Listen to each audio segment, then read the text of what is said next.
Garrison Brooks, and do you anticipate him playing for you? You know, I have no comment at this time on anything concerning Garrison Brooks today. One thing staying with Q, maybe off-season surgery, I know that was talked about. Is there He had surgery, and he had it in New York City by one of the best surgeons in the country for this specific injury. That's a rare surgery. That was the 29th. Is that last Thursday was the 29th? Is that right? March. It was March 29th. Excuse me. It was the 30th. It was the 30th. How long? He's in a cast. And he had pins put in. He's in a cast that will be removed after 3 months. And then it'll be a soft cast, and then doing rehab from that point forward. It's about a 5-month process is what our understanding is. Any other guys have to have any minor cleanup surgery? Yeah, unfortunately. E.J. Datcher actually is going to have surgery tomorrow on his right shoulder for a labral tear. And he'll have it here with Dr. Jones, our team physician in Columbus. And that's probably a 4 to 5 month process as well. So it's unfortunate we have 2 guys that have had to go under, full-on surgeries here. When did that happen with Datcher? You know what? I talked to him about that again this morning at breakfast, and probably his junior year in high school, when he tweaked his knee at the same time is what he thinks, and he's not sure. When he was actually first got here this summer, his left shoulder was bothering him, because Ryan, our trainer, documents everything, and the right shoulder didn't start being a problem, but this is something that when he started to lift, it would give him a problem. So both those injuries are older. Q's injury when they went in there, I mean, that was not an injury that just happened in November, and it may have fully ruptured his tendon in his the bonings of his hand, but there was definitely something had been there before that had happened before. So Just to clarify with Q, so it would be 5 months before he's able to do anything like physical with no, it? like or? full contact. Okay. Yeah, we're both in both situations. I'm speaking of back on the floor and full contact. Okay. It's from start to finish. That's about how long it is before you're back out there playing against other people. I know you said you couldn't say anything about Garrison, but when do you anticipate the other signees arriving? Oh, for summer school. Okay. In June? Right. Okay. Joe Strug didn't play. Is he expected back at all for the season, or? No. Okay. Keyshawn did he ever have to have any surgery? He didn't. I remember at one point there was talk that he might have to have some ankle surgery, but it actually recovered nicely for him, and he was able to end up playing after being out for quite a while. I mean, it was a long stretch where he couldn't play. But I'm excited about Keyshawn. Good kid, good family. He's got good upside. Coach, in addition to Strug, do you expect any other attrition to the roster heading next year? At this time, we have nothing to report. No, you're losing a big leadership piece in IJ. Who would you like to see kind of fill that role in the next season?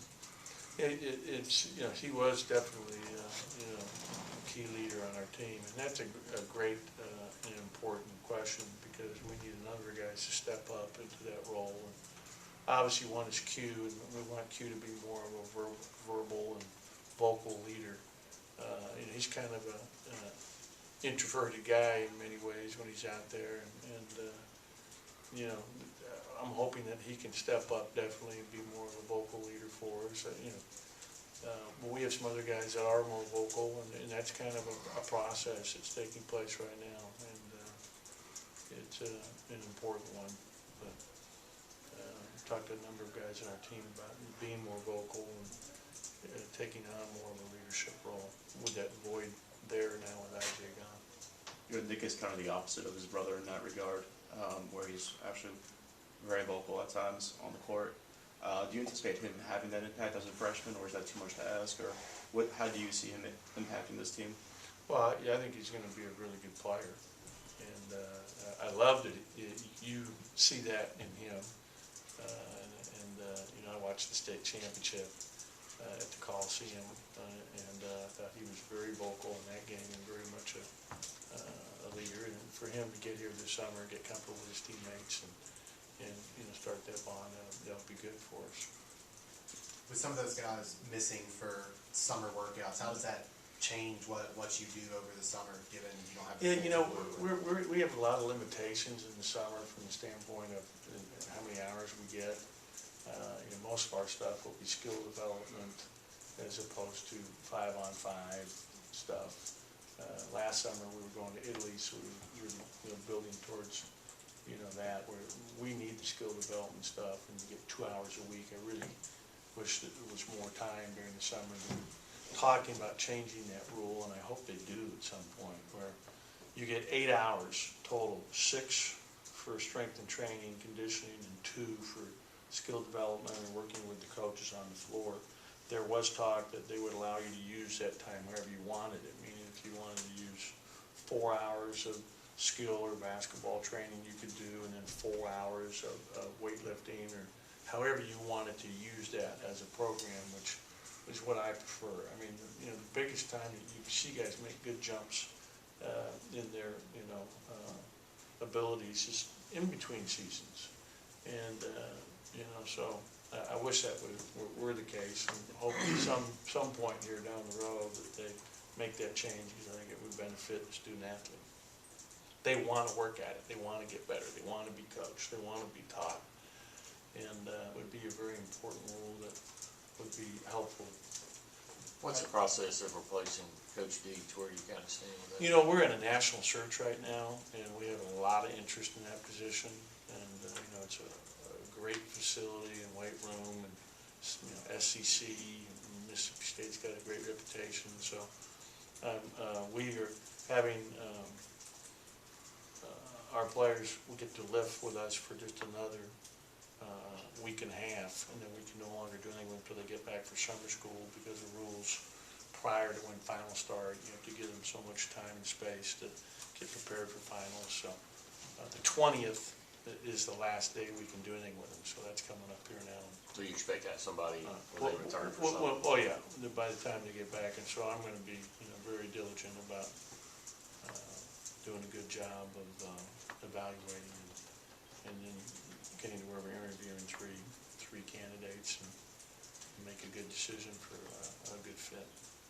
You mentioned skill development over the summer. Having evaluated the season now, what are some of the individual specific skills you want to focus on over the summer?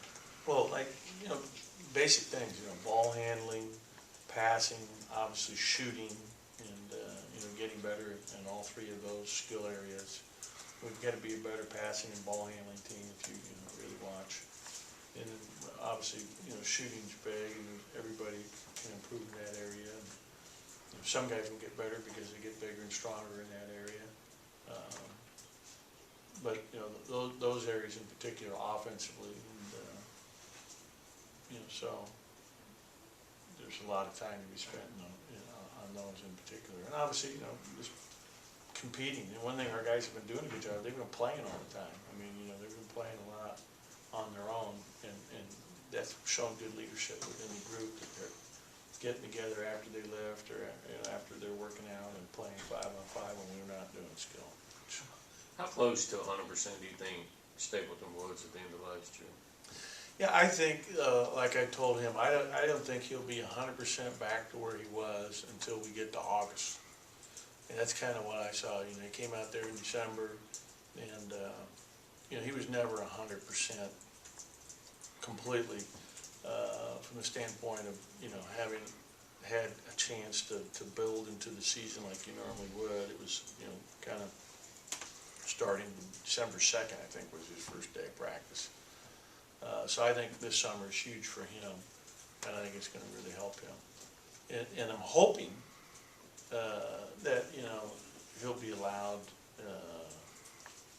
come next year to be able to play without the brace. You know, he'll have that brace on as a safety precaution through the summer and through the fall. But by the time we get to, next season, he'll be playing without that and basically back to normal.